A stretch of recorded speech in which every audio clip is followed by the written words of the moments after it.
I don't know if you know this, but like as a comedian, you have to say what you look like when you come on stage. It's just like a contract that we sign at the beginning. And so usually I just say I look like Charlize Theron in Monster, but but I said that and somebody came up to me after a show and it's like, I know what you really look like. You look like you bully children on the ski slopes. Yeah, and I was mad at her because she's right. Those little shits need to get off the bunny hill. Can a woman in her late 30s learn how to ski? In peace. Some of you, if you've never seen me before, you probably are like trying to place me right now. And I am one of two members of the 1999 Good Shepherd Lutheran Handbell Choir, if that's what you, yeah, it's not a big deal. But my sister and I, we signed up for the Handbell Choir. We were the only people to sign up for the Handbell Choir. The only people. We were sweating our asses off. Okay? We were exhausted. Carol of the Bells was not good. Okay? And if you don't know what handbell choir is, first of all, congratulations, you're not a loser. You wear a formal robe, okay? And then they give you these white gloves, protective gloves that you have to put on. And then you hold two handbells just like this. And this is the most important part. You hold two handbells like this, and you just stay a virgin for the rest of your life. Congratulations. Ding dong, you're a loser. Our church was a dump. It was, anyone else go to church? It was a dump. Total, like, I feel like Lutheran churches especially, they're just dumps. I don't know. I don't think God is signing off on all these church franchises. Like, sometimes I'm like, that's an old Ford dealership for sure. Our church was just an old IHOP. It had the blue roof and everything. They just put E at the end of it. And yeah, my dad, he never went to church with us because he is a Jehovah's Witness and also was in prison for most of my life. But also, he was a Jehovah's Witness. My grandma, very devout Catholic, very devout, and she's very nice. She's one of the good ones. She's so nice. She said to me, she's like, you know, the gays, they can come back now. The gays can come back to the Catholic Church. And I was like, that's not why I left. Like, I wasn't like, I'm gay and I'm getting out of here. I was like, this is boring, I'm leaving. This book sucks. It's boring. None of these people can sing. I just don't like I don't want to shit on anyone's faith, especially in this cemetery. Like, really, whatever you need to do to get you through this life, fine. I just don't like the religious people that, like, put it into law and then they use their religion as a reason for that. Like, what's going on in Alabama right now, that's crazy because they're basically saying a frozen embryo should be considered a person. And as somebody who has gone through the fertility process, I know that's crazy because I have seen my best friend's sperm, who is our sperm donor, I have seen it in a pipette, you know? I know that that's not a person. I know that that's just an orgasm he had in room 11, okay? Watching straight porn. Because they didn't have any gay porn. I just don't know where they're going with this. Like, I feel like they're just one step away from taking a sock full of jizz and placing it in a stroller and just wheeling it down the street. You know? Oh, have you met my son, Jack? Short for Jackie Lee? I'm originally from Normal, Illinois.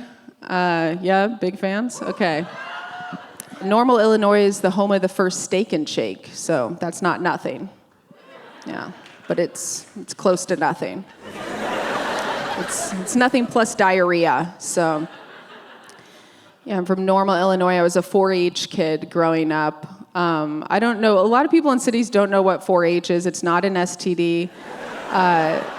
4-H is for kids who love farm animals. Like, we love livestock and we love to like show our farm animals around fairs. But it's like in a very respectable way with the animals. There's nothing weird going on. In 4-H, horse girls are like top status, right? They have high status. That's how you know you are in a loser group, because the horse girls are doing well. And I don't mean horse girls like girls who own a horse. I mean horse girls like girls who think they're horses. Most popular girls in 4-H. Okay?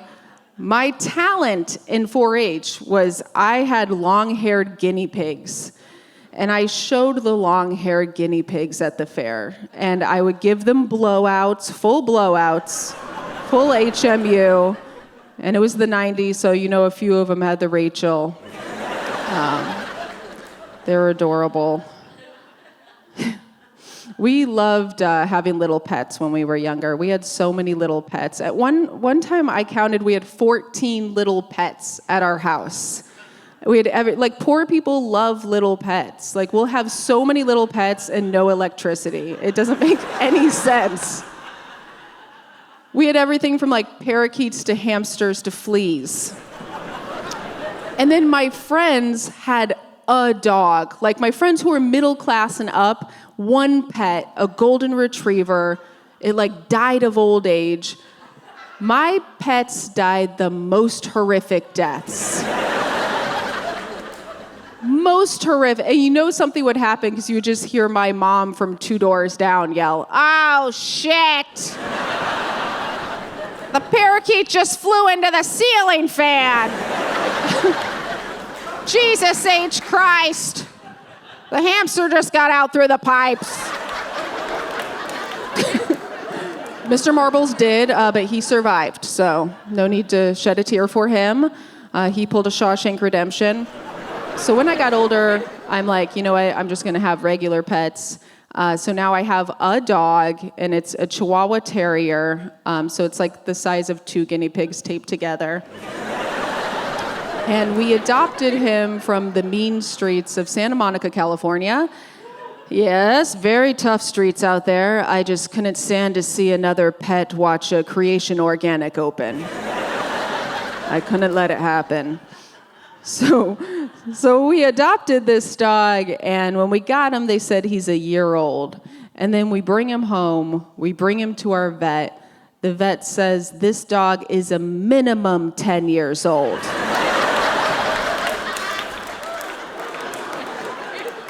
Minimum 10 years old. I mean, I think I'm bringing home a newborn. This guy's 75 years old.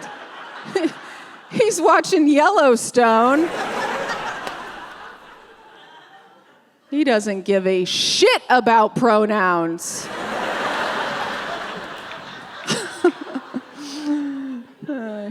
When we got him, we wanted to change his name because his name was Sam, and my wife's name is also Sam. But then we find out he's like 100 years old.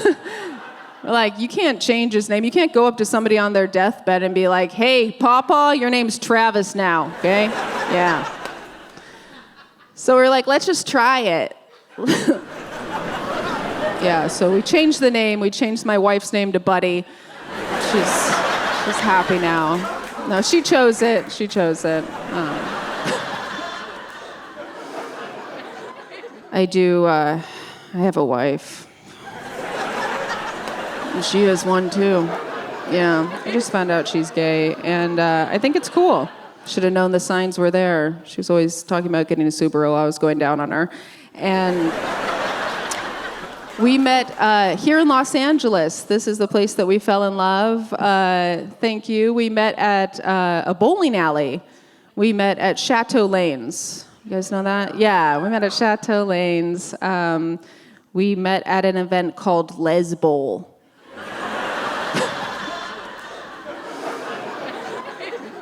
I'm very embarrassed to tell you that. Okay, I tried to hide that for a long time. And my friends are like, "No, you should not be embarrassed about that. That is a modern-day lesbian love story." Yeah, and to be fair, every lesbian love story is a modern-day lesbian love story. Yeah, but I'm very embarrassed about us meeting at Lez-Bowl because I have to explain that to my grandkids one day. Like, I have to be like, where did I meet Grandyke? I don't know what we're going to call each other. We're workshopping some names, but Grandyke sounds awesome. Like, where did I meet Grandyke? Well, we met at Lez-Bowl. She put 3 fingers in that bowling ball, and I knew she was game.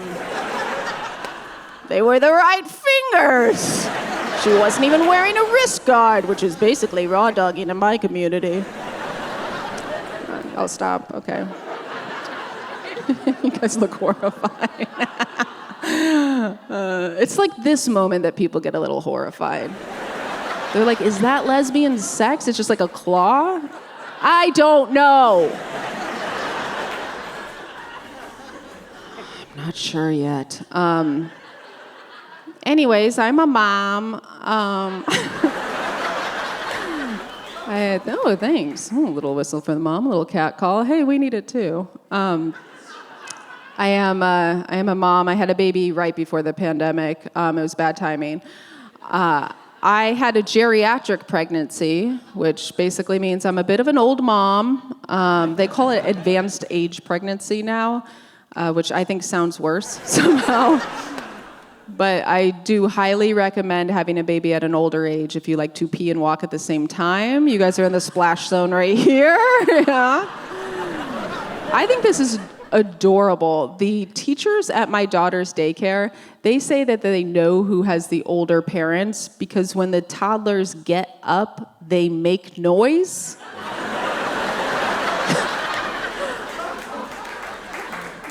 Just the most adorable scene. Just all these 2-year-olds like, oh,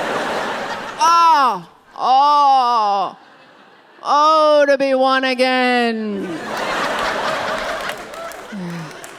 The kids that have young parents, they say things like, when I grow up, I want to be a firefighter. Not my daughter. She's like, anything with a good pension. Yeah, that'll do. I learned a lot about, I had the baby. My wife scammed me. It's a long story. She basically saw me have the baby and then changed her mind about her having the baby after me. And I'm thinking about suing her. But I learned a lot when I was pregnant. I learned that my friends are dumb. It's not their fault. I am friends with all stand-ups. And I was 5, maybe 6 months pregnant when I told a friend of mine, I said, hey, great news, I'm pregnant. And her first question right out of the gate was, are you gonna keep it? I don't know how you think I made this baby. With my wife? Heavily planned. Not a mistake. Like, I didn't get so drunk and wake up one morning and it's like, oh my God, what happened last night? I got so drunk. Did I pay a fertility doctor $12,000? No. So many steps to the process. My daughter will never have like the grit of a child made by mistake. There were so many steps. We had to get a lawyer. One of the things they made us do, our fertility clinic, they made us all go to therapy. We had to. I had to go to therapy. My wife had to go. Our sperm donor had to go. And at the time, it felt like a mild hate crime. But now, in retrospect, I'm like, that's not a bad idea. Like, maybe anyone who wants to procreate should have to go to therapy first. Like, yeah. It's my Shark Tank pitch. Of course, if that were the case, none of us would be here tonight. Yeah. Can't imagine my mom and my dad going to therapy. Yeah, it really makes me giggle. My mom is my best friend, that's for sure. Yeah. Yeah. Yes, actually. Yes. She is my best friend. Her stories are insanely boring. They are getting out of control boring. So detailed. I don't know if your parents are like this. Her stories have to start at the very beginning of the day. Even if she's telling me a statement from her life, she has to start at when she woke up. She'll be like, oh yeah, so I woke up at 5 o'clock in the morning. The thunderstorms are really bad rolling in from Chicago, so I couldn't sleep. So I went downstairs and I decided I was going to make myself some eggs, and I got some scrambled eggs because Dr. Kyle said that I need to get more protein. He actually moved his offices. They're not in Lombard anymore. They're in Oak Brook now, which is nice because it's by the Pottery Barn and by the drive-through Panera Bread. But yeah, and then Callie needed to take a walk because her bladder is not doing well. And so I decided to put on my Brooks gym shoes. I've been wearing those in case there's any precipitation outside. It's really good grip. And then I've been using the Hokas as my jogging shoes for the runners group. And then I've been using this new brand called On for my formal gym shoes.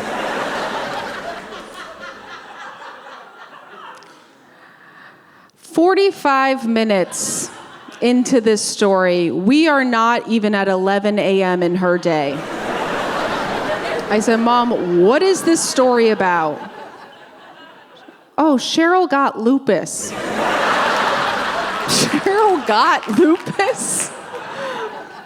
Okay, I can see how the gym shoes would. Okay, yeah, I'm seeing the map now. That makes sense. I love my mom, but she was like, at the beginning of learning that I was gay, she was not good. She did not start off good, okay? Because my brother, he came out to her a year before me. And when my brother came out to my mom, she said, oh no, you're not gay. You're just like Ace Ventura. We still don't know what that means. Ace Ventura, like a pet detective? I don't understand. So then by the time I got to her, I said, Mom, I'm gay. And she said, oh God, not another one. As if I caught some sort of old-timey Irish plague. She's like, oh, saints preserve us. Not another Fargate. Oh no. Not another Fargate. I didn't think it could Maureen.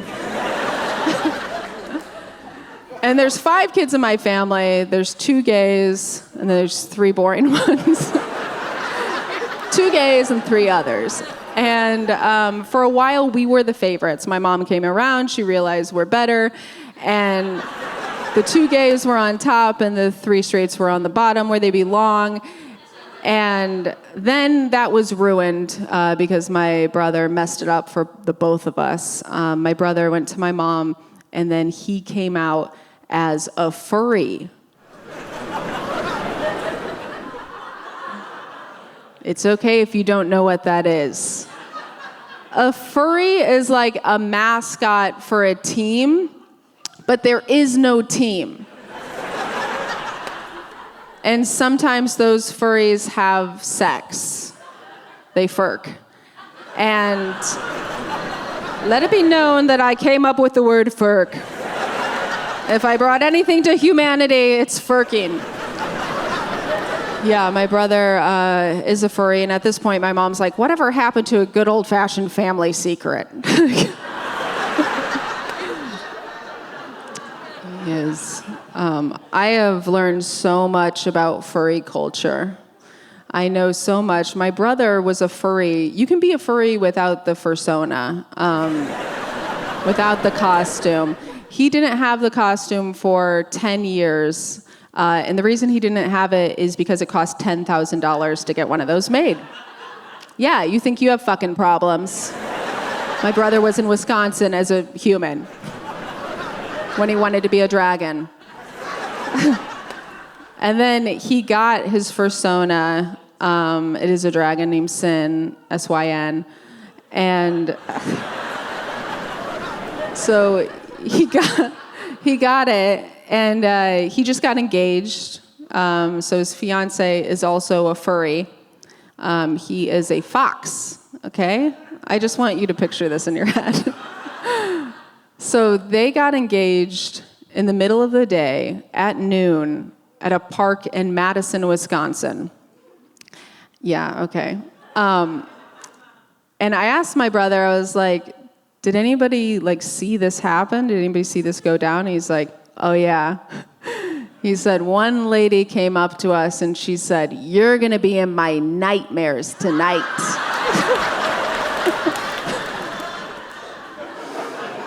I like being a lesbo, though. That's pretty cool. Love being a lesbian. You couldn't have told me in high school that we were going to be cool. I could have never seen that coming. Did not think lesbians would ever be cool. Now it's the cool thing to do. Lesbians right now, they're young, they're hot, and they're confident. And I'm not okay with that. It's too much. There's too much confidence. I want to be a vintage lesbian. I always have wanted to be a vintage lesbian. I love, do you remember your PE teachers growing up? This is exactly who I'm talking about. That's who I want to be. I want to be a coach. I want to be Coach Linda and Coach Susan. I call them huddle up lesbians. Huddle up! Huddle up! They're always telling a group of people to huddle up. Huddle up! Visors back, huddle up! I want to be the Jeff Foxworthy of huddle up lesbians. I want to be let's see if I can think of one on the spot. I want to be you don't, you think a Trader Joe's bag is a formal purse. If you think, yes, here we go. If you think a Trader Joe's bag is a formal purse, you might be a huddle up lesbian. Okay. Yeah. I think I can make it work. I hope he sues me. This is a beautiful venue, right? Have you guys ever been here? Let's go around one by one. It's so beautiful. I love performing in a space that has a system and a stage and a water set for me in case I get parched from all the moving around I do. You guys saw me do that. I went all the way over here. It's pretty big.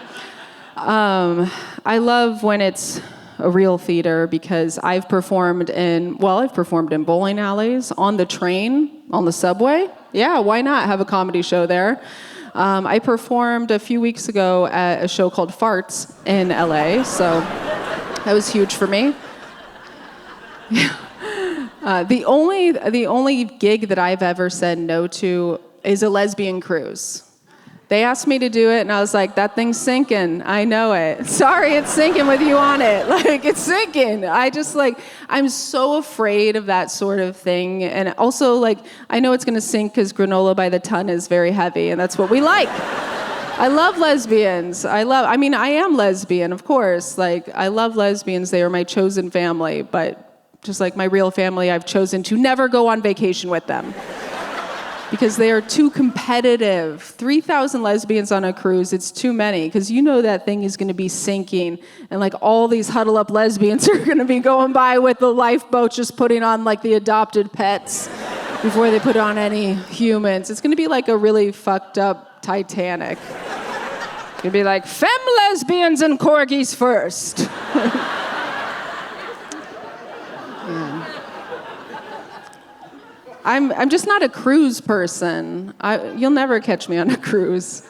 I know I'm not a cruise person because I've never been in the lobby of a Holiday Inn and thought, you know what this is missing? The open sea. It was weird. It was weird being a little gay kid in Normal, Illinois, because it was actually outside of Normal. It was in the country. And in the 90s, I don't know if anyone was gay in the 90s, was not a lot out there. It was just Ellen DeGeneres. She was the only open lesbian. And if you didn't want to marry Ellen DeGeneres as an 8-year-old, you had to get creative. So what I used to do is I would just stay up late at night and I would write letters to Jonathan Taylor Thomas and Devon Sawa, Elijah Wood, Ryder Strong, basically anyone who sort of looked like a lesbian. They're getting a letter from me. I would just stay up Dear Jonathan T. Thomas, 'tis been a fortnight since last I wrote. I've recently taken up the hobby of watching my female friends slumber. Do you do the same? Let me know. I love to draw as a kid. My mom used to say that she would find like little pieces of paper on the floor and she'd go to throw them away, but then they'd have like little villages on them. Like, and I would create this whole world just like on a corner of a piece of paper.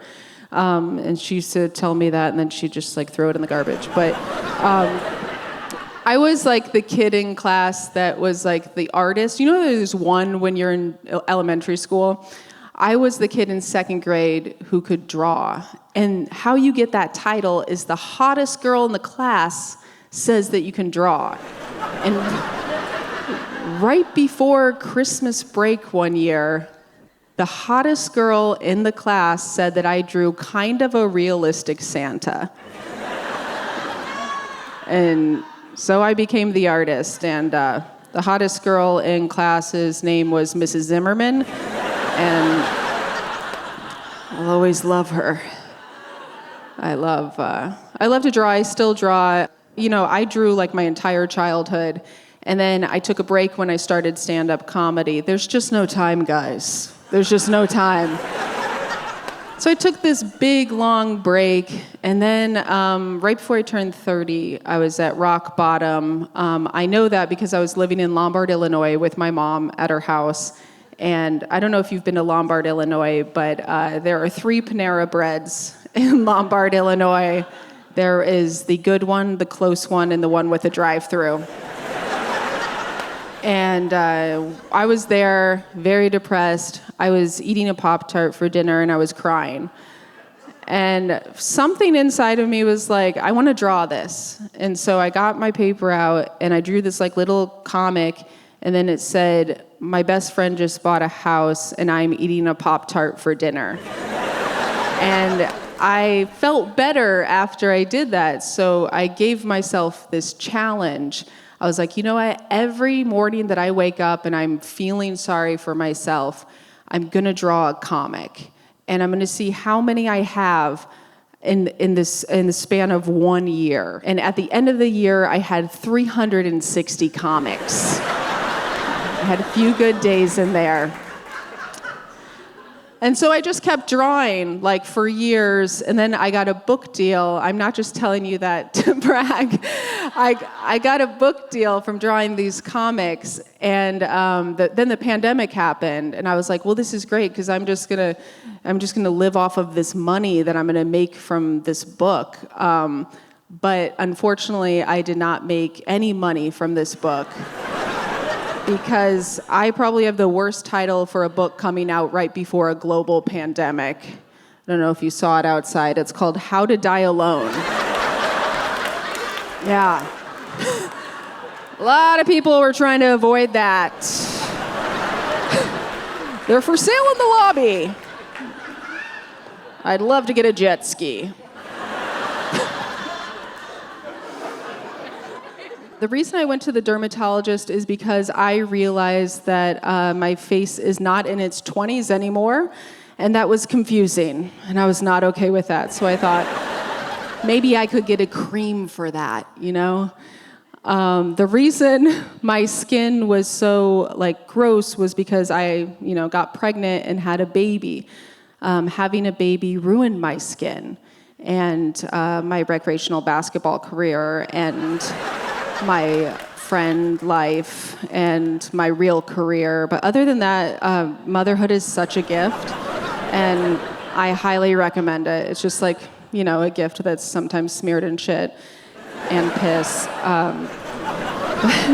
While I was at the dermatologist, she noticed on my back I have this like really gross, ugly mole. And mole comedy, like I said. She noticed that I had this mole, and she checked it out, and she's like, this looks wrong. I want to send this off for testing. And I did that thing that I always do at doctors. I just denied that I ever knew that existed. I was like, what? There's a mole back there? I had no idea. Yeah, it's back there. How would I know that it was back there? But I always knew that this mole was there. I mean, it was like a freckle at one point. It was a newborn mole, and then it like grew up with me into a big ugly mole. It was like in a very high traffic area. It was like right where the bra strap, right there. Very inconvenient. And it was hard to buy clothes. Like swimsuit shopping was like very hard for me. Even for my wedding, this is how much I do not want to go do something. I wore a cape for my wedding, okay? My cape was not fashion, it was just to hide my mole. The mole, you know, it wasn't a traditionally pretty mole either. It was like more of a character actor. And I love to avoid important things. That's why I never went to go get it checked out. But the thing about ignoring is that you can turn your back on your family and your friends, but you can't turn your back on your mole because your mole's on your back. Okay? So while I was at the dermatologist, she was shady, by the way, of course. I get scammed so much. She was immediately shady. She said that she would take the mole off, send it off for testing, but also I could get 20% off of Botox. That's how I knew that she was shady. I was like, I do not want a BOGO sale in a hospital setting, okay? But yeah, she gave me this menu, the Chipotle-like menu, to look at it, and she charged me $200 to scrape that bad boy off. Yeah, and just like that, it was gone. So my mole was getting sent off for testing in the big city, getting probed by scientists, and meanwhile I was at home. And before I would go to the shower, I would notice this vacant lot on my back where my mole once lived. And honestly, it's really weird to admit this, but like at the time, I was like genuinely sad. I felt guilty about it. I was like, do I miss my mole?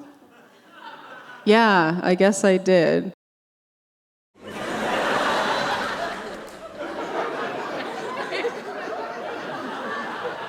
Anyway, I thought about this when I was getting no sleep because my baby does not sleep at all.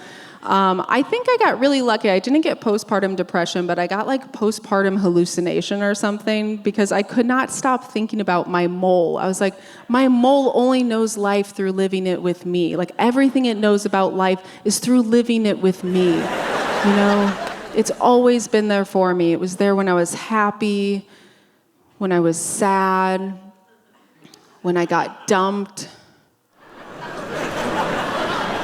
when I had a baby.